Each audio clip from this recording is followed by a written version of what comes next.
In this week lecture, we are going to discuss source lemma. So first, we revise some notation. So first is homomorphism M to M.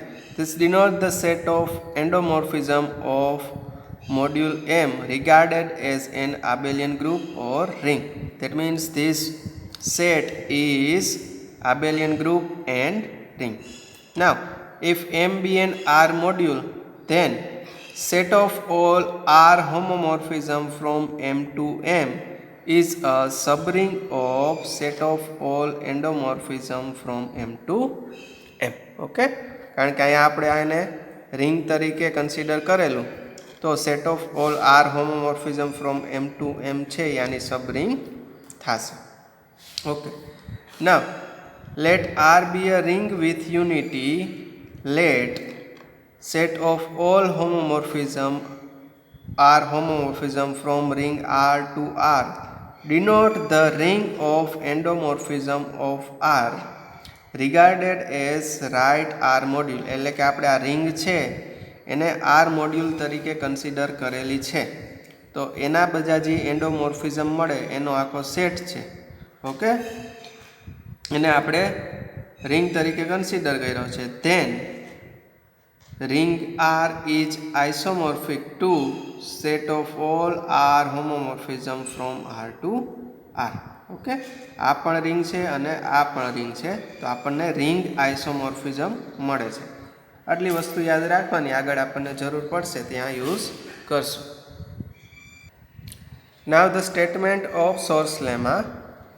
Let M be a simple R module. Okay, here we have given M is simple R module. Then set of all R homomorphism from M to M is a division ring. Okay, our aim is to show that set of all R homomorphism from M to M is division ring, and M is simple R module. Okay, so proof is, it is known that set of all R homomorphism from M to M is a subring of set of all endomorphism from M to M. આગળ આપણે હમણાં નોટમાં જોયું. Okay, સો હવે division રિંગનો meaning શું થયો કે every non zero element આપણે રિંગમાંથી કન્સિડર કરીએ તો એને મલ્ટિપ્લિકેટિવ ઇન્વર્સ મળવો જોઈએ. That means every non-zero element has a multiplicative inverse in ring, then given ring is called the division ring. So we have to prove that any non-zero element of set of all homomorphism M to M has a multiplicative inverse in this ring.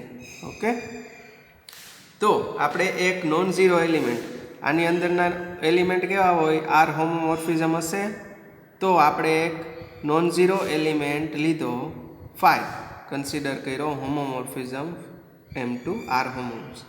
Okay, so 5 is M to M is an R homomorphism. હવે આપણે આગળ જોયું જ છે, it is known that kernel of 5 and image of 5 are R submodule of M. Okay, kernel of 5 છે એ ડોમેનનો R submodule થાય, image છે એ કોડોમેનની થાય, પણ અહીંયા તો ઇમેજ અને ઓલા ડોમેન અને કોડોમેન બે સેમ છે, તો kernel of 5 and image of 5 are R submodule of M. Okay, but M is simple R module. Okay, simple R module છે તો આપણી ડેફિનેશન પ્રમાણે R M does not equal to singleton 0 and M has only 2 R submodule, singleton 0 and M.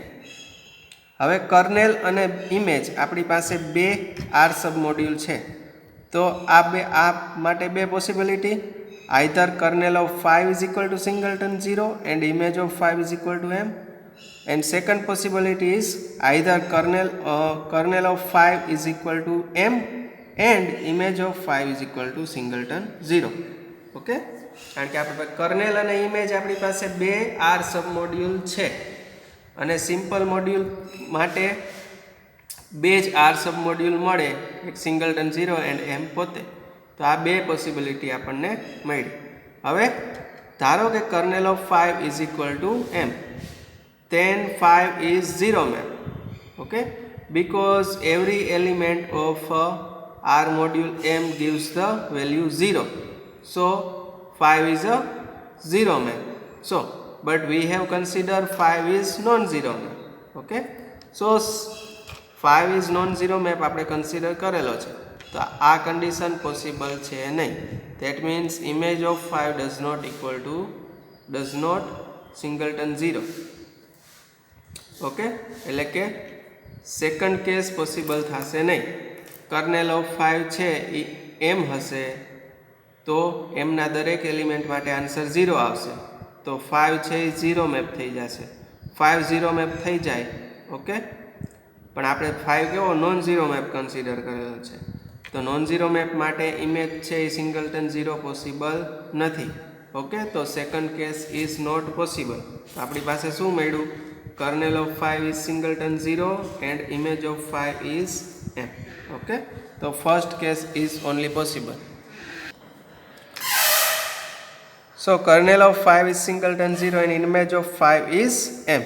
Now kernel છે singleton 0 હોય તો then it is known that 5 is 1 1 and image is codomain. That means 5 is onto map. Okay, so 5 is 1 1 and onto map. That means 5 M to M is bijective map. હવે inverse map મેળવવું હોય તો આપણને ખ્યાલ હોવો જોઈએ કે 5 must be બાયજેક્ટિવ. Okay, કોઈ પણ મેપ આપેલું હોય બાયજેક્ટિવ હોય તો જ એનું ઇન્વર્સ મેપ મળે. So here we get 5 M to M is bijective map. So 5 inverse M to M exist. Okay, bijective map છે એટલે ઇન્વર્સ એક્ઝિસ્ટ થશે. 5 આપણે નોન ઝીરો એલિમેન્ટ કન્સિડર કરીએ તો 5 has a multiplicative inverse. Okay, આપણને inverse map exist થાય છે. Okay, હવે આ ઇન્વર્સ મેપ છે એ પણ શું હશે? આર હોમોમોર્ફિઝમ હશે અને 1 1 અને ઓન ટુ હશે. So this map 5 is known zero map is arbitrary. આ 5 છે આપણે લીધો તો એ આર્બિટરી મેપ હતો ને. So every non zero map in homomorphism from M to M, આ સેટની અંદરના કોઈ પણ નોન ઝીરો મેપ કન્સિડર કરશો તો એને મલ્ટિપ્લિકેટિવ ઇન્વર્સ એક્ઝિસ્ટ થાય છે. ઓકે, એનો મિનિંગ શું થયો? તો કે this set of all R homomorphism from M to M is a division ring. This the statements of Schur's lemma. શું હતું કે M is simple R module, then set of all R homomorphism from M to M is a division ring. એના માટે આપણે શું કર્યું? કોઈ non zero map consider કરી લીધો અને પછી M છે એ સિમ્પલ આર મોડ્યુલ છે એનો યુઝ કરી અને આપણે બતાવ્યું કે એ મેપ છે એ 1 1 અને ઓન ટુ થશે એટલે કે એનો ઇન્વર્સ એક્ઝિસ્ટ થશે. So every non zero element from this set has a multiplicative inverse. So this ring is a division ring. Okay, thank you.